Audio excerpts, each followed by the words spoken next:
এই সরকারকে অন্তত 2 বছর থাকতে হবে। সরকারের ব্যক্তিরা ভালো, অধিকাংশ সৎ সাহসী সজ্জন ব্যক্তি, কিন্তু পারফরমেন্স তাদের খুব বেশি ভালো না।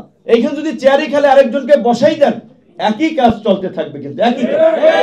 তখন আওয়ামী লীগের পারপাস সার্ভ করেছেন, এখন আবার মনে করছেন অমুক দলের সম্ভাবনা আছে ক্ষমতা আসা, তাদের সাথে এখনই লাইন লাগাচ্ছেন কিভাবে আপনার সচিব হবেন। আন্দোলন সংগ্রামের মধ্যে দিয়ে এই পরিস্থিতির পরিবর্তন ঘটিয়েছি, কিন্তু ব্যবস্থার যদি বদল না ঘটাতে পারি, এইখানে যদি চেয়ারে খেলে আরেকজনকে বসাই দেন, একই কাজ চলতে থাকবে, কিন্তু একই কাজ। তো এই যে আমরা একটা সুযোগ পেয়েছি, একটা প্রেক্ষাপট তৈরি হয়েছে যে আমাদের গোটা রাষ্ট্র ব্যবস্থার বদলের জন্য, রাষ্ট্র পুনর্গঠনের জন্য, আইন শৃঙ্খলা বাহিনীকে ঠিক করার জন্য, মানুষের মধ্যে একটা সহনশীল পরিবেশ তৈরি করার জন্য, কোনো রাজনৈতিক দল ক্ষমতায় গিয়ে যেন শেখ হাসিনার মতো দানব হয়ে উঠতে না পারে, ভারত যেন আমাদের নিজস্ব প্রশাসন রাজনৈতিক দলকে নিয়ন্ত্রণ করতে না পারে, তার জন্য আমাদের কিছু প্রতিকারমূলক ব্যবস্থা নিতে হবে।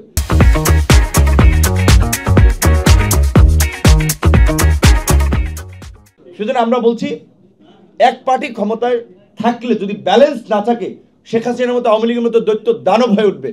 সেটা আমরা বলছি যে ভারসাম্যপূর্ণ সংসদের জন্য সংখ্যানুপাতিক নির্বাচন একটা ভালো পদ্ধতি হতে পারে।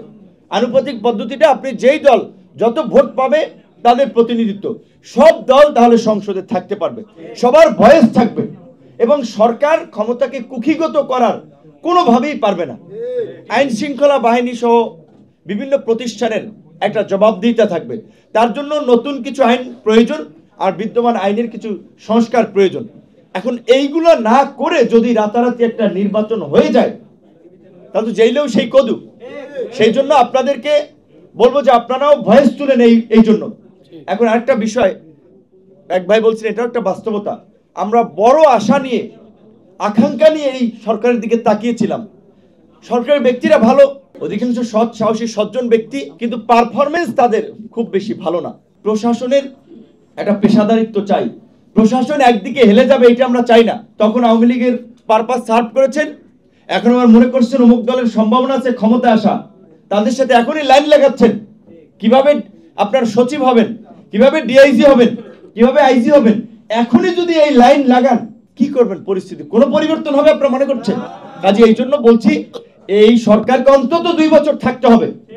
সেই ক্ষেত্রে সরকারের দুর্বলতাগুলো ঠিক করতে হবে। দুর্বলতা ঠিক করার জন্য আমরা বলছি যে এই কাঠামো বিভিন্ন রাজনৈতিক দলের সাথে আলাপ করে একটা জাতীয় সরকারের কাঠামো হতে পারে। ইসলামী আন্দোলনের 2 জন প্রতিনিধি থাকবে, জামাতের 2 জন প্রতিনিধি থাকুক, অন্যান্য এই মেইন স্ট্রিম পলিটিক্যাল 10টা পলিটিক্যাল পার্টিগুলো থেকে যদি আরো 20 জন যায়, এই 24 জনের সাথে আরো 20 জন যোগ করলে 40 জন, মন্ত্রণালয় আছে 60টার মতো, তা 50 জনের উপদেষ্টা পরিষদ থাকলে সমস্যা আছে।